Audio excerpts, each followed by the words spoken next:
اور چونکہ کووڈ چل رہا ہے تو SOPs کا خیال رکھتے ہوئے ہم نے بار بار جو ہے پریس کانفرنس یا ہمارے جو پروٹیسٹ ہوتے تھے وہ ڈیفر کرتے رہے. جو آج کا جو ہماری پریس کانفرنس ہے دس از آف 6 پوائنٹ ایجنڈا, اور یہ پریس کانفرنس بلانے کا ایک مقصد یہ ہے کہ ہماری بات جو ہے ایک منظم اور ایک ڈیسنٹ وے سے سرکار تک پہنچ جائے, کیونکہ حالات ایسے ہیں کووڈ کے حالات کہ ہم رسک نہیں لینا چاہتے کہ ہمارے جو امپلائیز ہیں وہ روڈوں پہ آئے. 6 پوائنٹ ایجنڈا پریس کانفرنس میں ہم نے کچھ ایسے پوائنٹس رکھے ہیں, کچھ 6 ہم نے اس میں کرکس بنا کے رکھا ہے ایسا تاکہ سرکار تک پہنچ جائے اور ان کو بھی آسانی ہو جائے ٹائم بائی ٹائم ان مسئلوں کو حل کرنے کی. سب سے پہلی بات میری ریکویسٹ رہے گی, گزارش رہے گی اعلیٰ حکام تک, پرٹیکولر ہانریبل لیفٹیننٹ گورنر جو ہمارے ہیں منوج سنہا جی, ورتھی ایڈوائزرز ورتھی چیف سیکرٹری سے, بہت ڈسٹرکٹ لیول سے لے کر سیکٹریٹ لیول تک بہت سارے آفیسر صاحبان پچھلے 2 سال سے ان کی جو میعاد ہے وہ پوری ہو چکی ہے, 4 سال 5 سال 6 سال کسی کے ہو گئے ہیں, کوئی ریشفل نہیں ہوا ہے. اس سے ایک جو آفسز میں ہے ایک مافیا سسٹم سا, ایک لابیزم سا بن گیا ہے, کیونکہ ہم نے بہت ٹائم ٹو ٹائم بہت سارے آفیسر سے, بیوروکریٹ سے ملے, ٹاپ آفیشل سے ملے, ہم نے ان سے بہت بار یہ ریکویسٹ کی کہ آپ ایک ریشفل کیجئے باٹم ٹو ٹاپ تاکہ ایک سسٹم جو ہے اسٹریم لائن ہو جائے, لیکن کہیں ہمیں نہیں لگ رہا ہے اس پہ کوئی کام ہوا. سب سے پہلی ہمیں یہ ریکویسٹ رہے گی کہ یہ کرنا ضروری ہے, لازمی ہے سرکار کو, تاکہ جو ہے مسئلے حل ہو جائے. دوسری بات, ایک امپلائی جو ہوتا ہے وہ سوسائٹی کا حصہ ہوتا ہے, ایک امپلائی جو ہوتا ہے اس کے جو مسائل ہوتے ہیں وہ ڈائریکٹلی سوسائٹی کے ساتھ ملے جلے ہوتے ہیں. اس لیے میری ریکویسٹ یہ رہے گی کہ جب ایک امپلائی کا مسئلہ ختم ہو جاتا ہے اس سے سوسائٹی کو ہی بینیفٹ ملتا ہے.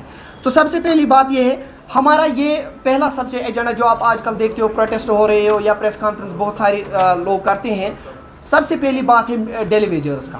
اس میں سرکار کو پتہ ہے ایشو کیا ہے, اس کے لیے کنکریٹ سٹیپس اٹھائے جائیں اس کو ریزالو کرنے کے. اور دوسرے ساتھ CPW ایجوکیشن محکمے میں 7,500 ہیں. UT بننے سے آپ لوگوں کو ایک بہت بڑا نقصان ہوا ہے ایجوکیشن سیکٹر میں CPWs کا, کیونکہ ان کو اس سے پہلے فی ہم لیتے تھے, اسکولوں میں فی ریسیو کی جاتی تھی کسی بچے سے 100-150, تو اس کو جو ملا کے ہے اس فی کو ان CPWs کے جو ہے سیلریز منتھلی ویجز پرووائڈ کیے جاتے تھے. لیکن UT بننے کے بعد وہ فیس جو ہے وہ ختم ہو گئی, اور اب ہم بچوں سے فی وصول نہیں کر سکتے ہیں, جس کی وجہ سے ان کو وہ 400,000 نہیں مل رہا ہے. CPWs کو 7,500 لوگ جو ہیں وداؤٹ اینی ویجز اس وقت کام کر رہے ہیں.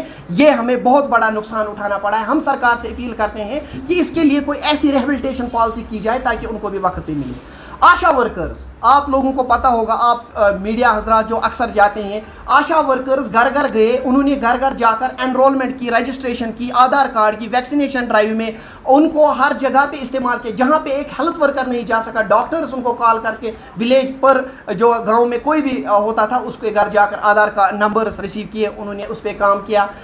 فرنٹ لائن ورکرز کام کیا. لیکن بدقسمتی کی بات یہ, ہر کسی ہیلتھ ورکر کو الاؤنس دیا گیا, لیکن آشا ورکرز کو کوئی الاؤنس نہیں دیا گیا. اگر پورے ہندوستان میں ہر جگہ ملتا ہے تو JNK UT میں ایسا کیوں نہیں؟ ہم چاہتے ہیں کہ ہماری سرکار سے گزارش ہے اس پر نظر ثانی کی جائے اور ان کو جو ہے اس زمرے میں جلد سے جلد لایا جائے. اگر NRHM کے تحت یہ بھی کام کرتے ہیں, اگر NRHM کے تحت دوسرے ملازمین بھی کام کرتے ہیں, ان کو اس زمرے میں لانا چاہیے. یہ ہماری سرکار سے اولین ترجیح اس میں دینی چاہیے. اس کے ساتھ ساتھ چونکہ میں سارے معاملات نہیں پڑھ پاؤں گا, اب میں کرکس بتاؤں گا آپ کو کہ ان کون سے پیچیدہ معاملات ہیں اس وقت جس کی وجہ سے ملازمین پریشان ہیں. ہمارے کالجوں میں کام کرنے والے PhD MPhil جو ہیں لیکچررز, کنٹریکچوئل لیکچررز کام کرتے ہیں, سرکار نے ان سے وعدہ کیا تھا.